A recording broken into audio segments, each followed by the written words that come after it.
Marlon.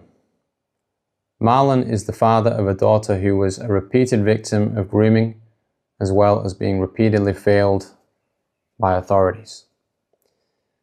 Marlon reported his 14-year-old daughter Scarlett missing a number of times because she was being groomed and exploited. The police informed social services that what Marlon was doing was appropriate as he was acting to safeguard his daughter. However, social services did not accept the police's assessment and instead dragged out the investigation for 3 months. During that time, his daughter disclosed concerns to her school, which resulted in social services attending Marlon's home. While his daughter was present, they told him that if he tried to stop her from leaving the house, she should call social services or the police. Social services undermining his parental authority resulted in her missing episodes escalating dramatically. Social services effectively gave her permission to go missing, and the case was then closed without meaningful intervention. Marlon placed a formal complaint to social services stating he was struggling to cope with his daughter's missing episodes. The social worker assigned to him following this openly stated to him that they were only taking the case because of his complaint. This made him feel like the problem rather than a parent concerned with safeguarding his daughter from abuse. On one occasion, Marlon stood in front of the door to prevent his daughter from leaving late at night, resulting in her repeatedly kicking him and breaking 3 of his fingers. He reported this to social services, who simply stated he should walk away when she becomes violent. Even after showing them the bruises on his back that he received as he walked away, they did not change the advice they gave. Marlon remains convinced that if his child were male and he were female, the response would have been different. Marlon would often spend his evenings driving in search of his daughter, until 3 or 4 a.m. while having work the following day, which his employer was not supportive of. He often reported her missing to the police, who would sometimes turn up to his house many hours later. On one occasion, he saw footage of the police saying not to bother even waking him. This made him feel more like a problem rather than it being the safeguarding emergency that it was. Scarlett was unlawfully excluded from school due to grooming-related behavior and assigned a new school where the grooming gang operated. A multi-agency risk management meeting was eventually convened with Children's Services and the police's missing from home team. While the meeting was ongoing, one of the police officers in attendance told Marlon to stop reporting his daughter missing. Marlon challenged this, which resulted in the police officer shouting at him in front of all in attendance. The officer has since been dismissed. The social worker and manager present did not intervene, but privately acknowledged he was right to continue to report his daughter missing. They refused to launch a formal complaint against the officer.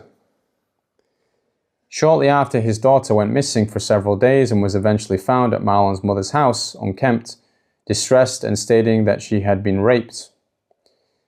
Care staff returned her to the location of the rape, thereby destroying forensic opportunities, and failed to report it to police until days later. Marlon had to make his own referral to the Rape Crisis Center, by which time forensic evidence was lost. The perpetrator was arrested but bailed with the condition not to contact Marlon's daughter.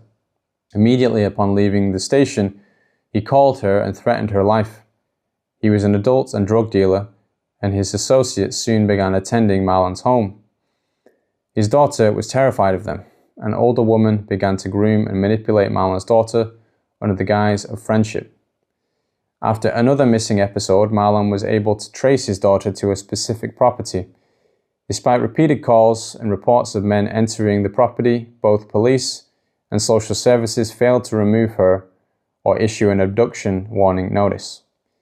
His daughter was later found to be the victim of criminal exploitation, including drug supply, prostitution, and being forced to dig up a firearm.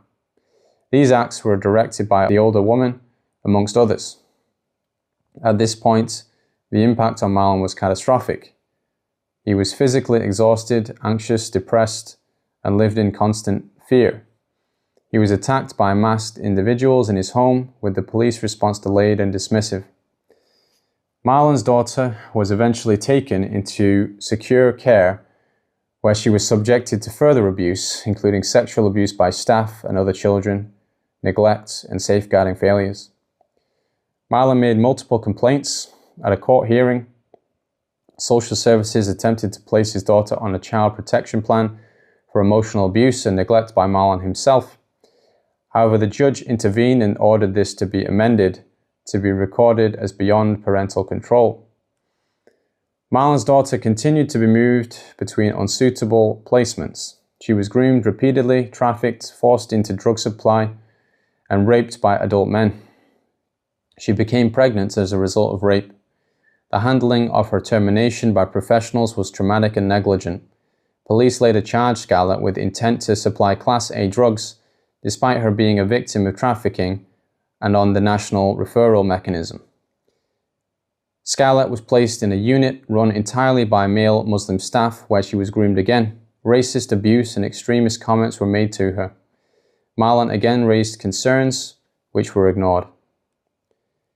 Despite his repeated attempts to help his daughter, he has experienced many instances of violence from her as a result of the trauma and grooming.